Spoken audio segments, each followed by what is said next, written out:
Collecting aviation materials, the sky is truly the limit. Airplanes, propellers, photos, and more can be found at the Allen Airways Flying Museum, the private collection of Bill and Claudia Allen.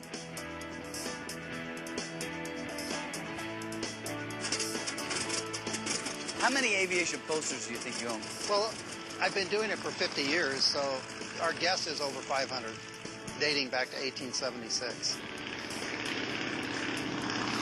There are things that are unknown that are out there, so that's what's so exciting. It's the hunt.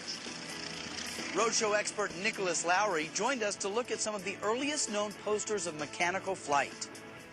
Mark, with the beginning of heavier-than-air flight in the early 1900s, people were able to witness something they'd only dreamed about. And people around the world were flocking to aviation events to see these early aviators take to the sky.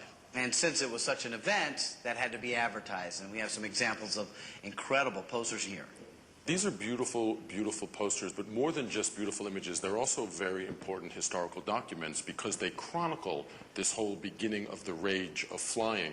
And here we have a poster for a 2-week air meet in 1910 in Nice. This really is one of the greatest of all the early aviation posters. The image is such a fantastically poetic, allegorical image of an airman throwing roses out over the Côte d'Azur from his open cockpit by placing the viewer higher up than the actual airplane and looking down on the entire scene. It really, I think, not only captures people's imagination, but also sparks their imagination. And currently, I would say an auction estimate on this poster would be between $12,000 and $18,000. Tell me about this poster advertising another French air show. Up until now, traditional scholarship had said the first air meet in the world was in the French town of Rheims in August of 1909.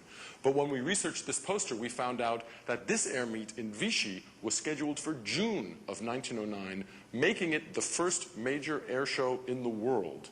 Now, you actually see that the poster doesn't have a date printed on it, and that's because the organizers, as they were trying to get ready for the June event, were having so much trouble, they realized it might not actually take place in June, and in fact, it had to be postponed until July of that year. This image of the beautiful woman, seen from behind in an elegant dress and an elegant hat, with very detailed, visible planes in the sky, really became a genre that other artists used to depict and to advertise future aviation shows throughout France. They probably printed several hundred, if not as many as 1,000 of these, yet I only know of 2 existing copies of this poster. Oh my. It's only come up for auction once, and based on that estimate alone, I would estimate this poster between $12,000 and $18,000. Wow. Tell me about this poster that's even rarer than the one from Vichy. Yeah, Mark, to the best of our knowledge, this is the only known copy of this poster to exist. The Boston 1915 exposition was a progressive plan intended to transform and modernize the city of Boston. It's advertising an exhibition in Copley Square in 1909 that was to begin fundraising for this great 1915 World's Fair. And in this poster, it's not advertising an air meet or an aviation show, but the promoters were using the most up-to-date technology to show how Boston was a progressive and leading city. And so they very precisely illustrated one of the earliest American-produced aircraft. It just says that this city is really all about the future. As beautiful and as optimistic as the poster is, it apparently wasn't that successful because the Boston 1915 exposition never occurred. Now, how do you appraise something that's one of a kind? Well, luckily, in this case, this poster has appeared at auction the one time it came up. And based on that auction result, I would estimate its value to be between $15,000 and $20,000. Well, Nico, these posters are beautiful and as intriguing as they are valuable. Thanks for sharing them. It's been a great pleasure.